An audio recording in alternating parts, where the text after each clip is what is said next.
content marketing, at least as many of us knew it, is dead. There was a time when simply sharing your knowledge and expertise were good enough to stand out. I probably spent the first 4 years of my career trying to convince business owners to create content and share their message. Some are still not convinced. Not my problem. Now, content is par for the course these days. There's nothing special about sharing your knowledge, especially when an LLM can pump out a 19-point step-by-step plan of what to do. I wrote in an earlier issue and on an earlier episode, The Economy of Meaning, Personal Branding in the Age of AI, that we have moved from a knowledge economy to an attention economy. I feel this every day when I see the insanely high level of creativity required to get attention on social media nowadays. For a little while, I felt I lost my chops as a marketer. I'm just not that great at getting attention, but I'm pretty strong when it comes to creating connection. Now, people used to create in order to convert. That's not new, but here's what is new. The shift from how to how I content. I shared this insight last week with my mastermind at our biannual intensive. I confess that I feel my content the past 3 months feels a little self-absorbed, a little narcissistic, if you will. Now, I've always been pretty open and vulnerable in my content, but I've taken things up a notch. My examples are about me. My stories are from my past. I share about my week, often without as many actionable takeaways as I had in the past. Oddly enough, this kind of content is actually working better. While my numbers aren't as wide, the responses I'm getting are deep. I never miss your newsletter, or yours is the only one I read, or I love your emails. Those are the kind of comments I'm getting. So why is the more self-centered how I content performing better now?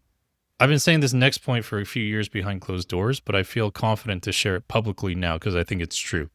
Now, the messenger is more important than the message. AI slop is resulting in heaps of how-to content. It's noisy, and with that noise comes a desire to find signal. But more than signal, people are looking for who they can trust, not just for their content, but who they are as people. They want connection. The rise in how I did this content is partially because people can get the how-to through an LLM. How I creates more connection. But even that word, connection, it's a lazy term. It should more accurately be called relatability. This is like when you talk about, I eat tacos on Taco Tuesday, and this is my favorite this, or that's my hobby. Relatability and connection are not the same. Ask anyone who has gone on dates or been married. So let's talk about connection, community, and containers. Oh, these 3 words, right? After people started talking about connection, then came the word community, which is also a lazy term. I don't have anything better for it right now, but I have never once said to myself, today would be a great day to join a community. Ugh, right? Seth Godin used the word tribes in his seminal book, but that can also sound super insensitive. Though I understand his point, I am not a chieftain or a tribal leader. Neither do I want to be. Okay, not to be outdone, I've seen others use the word container instead to describe these spaces, like a mastermind, a group, or whatever it is. Connection, community, containers, all of these words seem to fall short. We are not cargo to be shipped from Port Elizabeth, right? Now, when I first started my mastermind in 2015, people joined because of access to me, my expertise, and my network. But I can tell you the truth, that is not why they stay, especially for this long. The obvious, predictable answer is they stay because of connection or because of community or because they found their people. But what's that mean? We all have black hair? We all like tacos? We all have the same business? We all have the same vision for life? No, not at all. I think what keeps them together, whether they realize it or not, is that the group has people who have wisdom worth sharing. I'll say that again. Wisdom worth sharing. The people in the group have wisdom that only comes from lived experience, and the others have lived lives that they respect. They respect how each other have lived their lives. I don't just mean getting smarter together. There are many more smart people in the world than there are wise people. I am interested in the latter. To me, wisdom isn't just intellect or strategy or expertise. It's understanding how things play out in the longer run, as well as seeing second and third order effects. Now, everybody in my group has insights to share when it comes to business. We have 7-figure business owners, people who have bought and sold companies, best-selling authors, doctors, lawyers, marketers, nonprofit leaders, and more. We also have people who have lost loved ones, been through crushing divorces, survived major health scares, gone through betrayals like you wouldn't believe. These are the same people. Going through these changes, those ups and downs, those hard things in life, coming out the other side creates pressure that forms a pearl. That's why we call them pearls of wisdom. Sure, they celebrate each other's milestones. They hang out when they happen to be in each other's cities. They have a great time when we get together. But this isn't about how everyone is best friends with each other. I actually don't think anyone has a best friend in their life from within our group. But they're wise people. They're incredibly resilient and growth-minded. They're learners. They're doers, unpretentious, confident yet humble. You probably are too. So double down on sharing your wisdom rather than just information. Sure, share information. That's fine.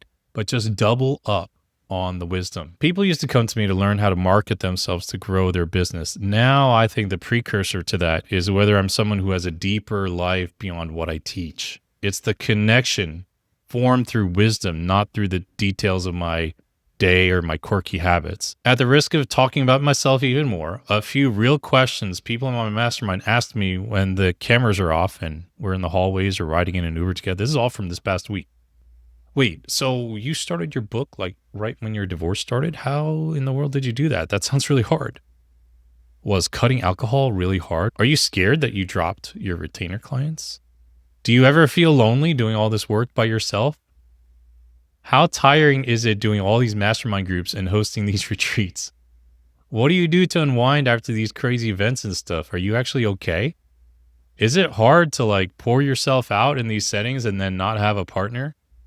Jeez, just sharing these questions makes me feel kind of sad, like kind of melancholy, right?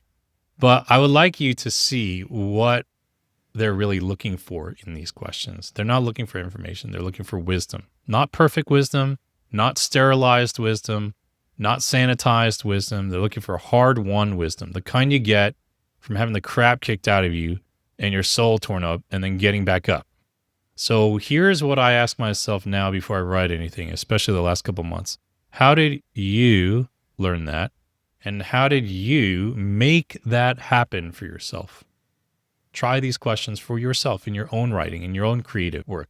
What's the real story? What did you learn that I can't read in a book? If you read books, don't just tell me which books to read. Tell me why those books. What kind of people do you learn from? What kind of people do you hang out with? Who do you not hang out with? Expertise is not enough. A great message is no longer that big of a differentiator. I can chat GPT 100 slogans that are better than the one you have on your website.